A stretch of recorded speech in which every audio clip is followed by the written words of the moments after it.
मेंढकों का नेता अपनी टोली लेकर रोज की तरह जांच कर रहा था। उसे अपनी टीम में सही लाइन, सही दूरी और पूरी परफेक्शन बहुत पसंद थी। लेकिन तभी उसने देखा एक छोटा साथी जिसकी लंबाई बाकी सबसे ज्यादा थी। लीडर ने उसे घुटनों के बल बैठा दिया, सिर्फ इसलिए कि लाइन एक जैसी लगे। फिर उसने दो और मेंढक देखे जो उसे सही जगह नहीं लग रहे थे। वो माप तौल करता रहा, सबको इधर उधर करता रहा, सिर्फ इसलिए कि टीम परफेक्ट दिखे। इतने में एक मोटा सा छोटा टैडपोल बाहर आ गया। कोई नहीं जानता था वह किसका है। लीडर ने खुद उसे लाइन में लगाने की कोशिश की, पर वो इतना मोटा था कि धक्का लगाने पर भी अंदर नहीं जा रहा था। थककर उसने बाकी साथियों को बुलाया, लेकिन उनमें से एक ने बुरी नीयत से सबको इशारा किया और सबने मिलकर लीडर को ही उस छेद में धक्का दे दिया और ऊपर से लकड़ी ठोककर उसे बंद कर दिया।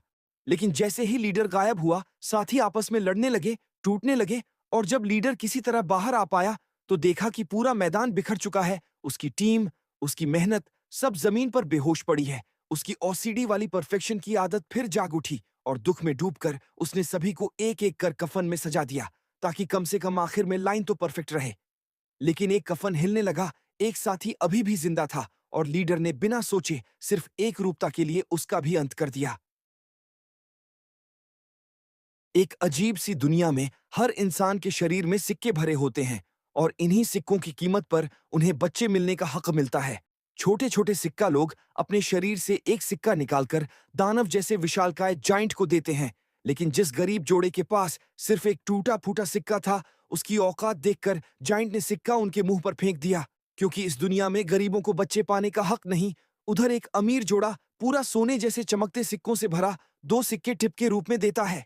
जाइंट खुश होकर मशीन में सिक्के डालता है और एक सुंदर बच्चा जन्म लेता है। सब ताली बजाते हैं और गरीब जोड़ा आंसुओं में डूब जाता है। फिर वह गरीब लड़का उम्मीद में अपनी सारी जमा पूंजी निकालकर जाइंट के पैरों में रख देता है।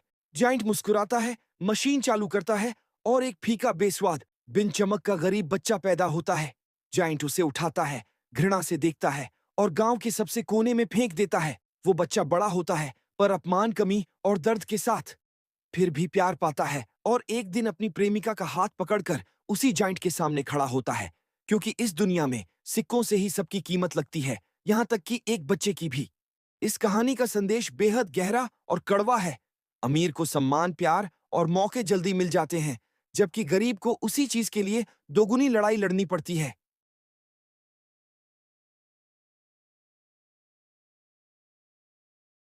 एक बूढ़ी माँ, जिसे पता चल गया था कि उसके बेटे को उसे एक डरावनी परंपरा के तहत पहाड़ की चोटी से नीचे फेंकना होगा। पत्थर गिरते ही उसे समझ आ गया उसके अच्छे दिन खत्म हो चुके हैं। बेटा उसे बांधकर पहाड़ की ओर चल पड़ता है। माँ कभी जानबूझकर तकिया गिराती, कभी कुर्सी हिलाती, बस इसलिए कि रास्ता धीमा हो जाए और वह अपने बेटे के साथ कुछ पल और बिता सके। रात में जब बेटा सोने का नाटक करता है, माँ चुपके से खाना खाती है और बेटा दूसरी तरफ चुपचाप उसे देखता है, आंखों में सिर्फ दर्द और बिछड़ने का डर। सुबह होते ही वह फिर उसे पीठ पर उठाता है, खतरनाक रास्तों पर धीरे धीरे चलता है, सिर्फ इसलिए कि माँ के साथ उसके आखिरी कदम थोड़े और लंबे हो जाएं। आखिर वह पहाड़ की चोटी पर पहुंचता है। वह माँ को नीचे रखकर कहता है, माँ, आखिरी बार घर देख लो। लेकिन माँ तो रास्ते में ही चुपचाप चल बसी थी। कहानी का संदेश ये है कि माँ का प्यार सबसे भारी नहीं, सबसे गहरा होता है। वह कभी बोझ नहीं बनती, वह तो बस आपके साथ थोड़ा और वक्त चाहती है। जेरी को सिर्फ अपने घर पहुंचना था, लेकिन उसके लिए रास्ता बिल्कुल आसान नहीं था। उसे पहले एक तस्वीर के पैरों के नीचे माचिस लगानी पड़ी, फिर खास लाइटर से उसे जलाना पड़ा।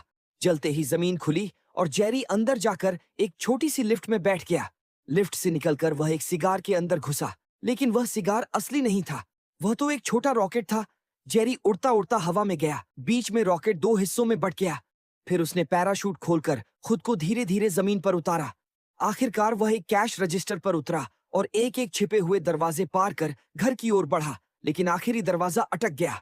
तभी जेरी को याद आया कि उसे सिक्का डालना होगा, और अच्छा हुआ कि पास में एक सिक्का था। सिक्का डालते ही दरवाजा खुला और जेरी आखिरकार अपने घर पहुंच गया। सीख, कभी कभी घर लौटने का रास्ता बेहद कठिन होता है, पर अगर हिम्मत ना छोड़ो तो मंजिल हमेशा मिल ही जाती है।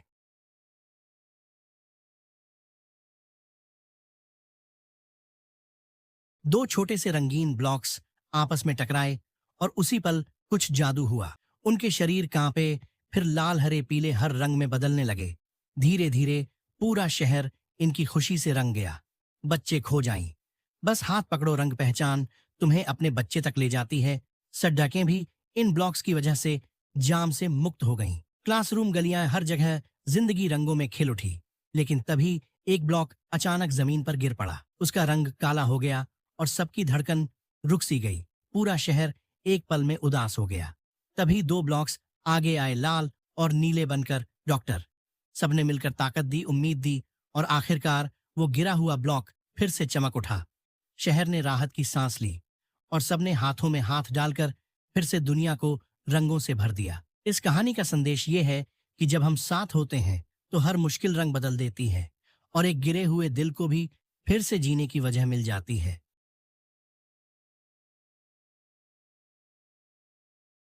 शहर में एक ऐसा लुटेरा था जिसे सब बड़ा कुत्ता कहते थे। वह क्रूर था, चालाक था और उसकी दहाड़ भर से लोग कांप जाते थे। अपने साथी के साथ वह बैंक पर बैंक लूटता गया, दिन भर में 100 से भी ज्यादा।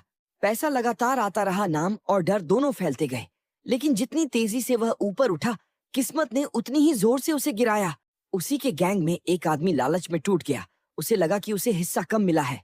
बस यहीं से कहानी में धोखा घुसा। उसने पुलिस को खुफिया खबर दे दी और बड़ा कुत्ता, जिसे अपने दिमाग पर पूरा भरोसा था, फंस गया।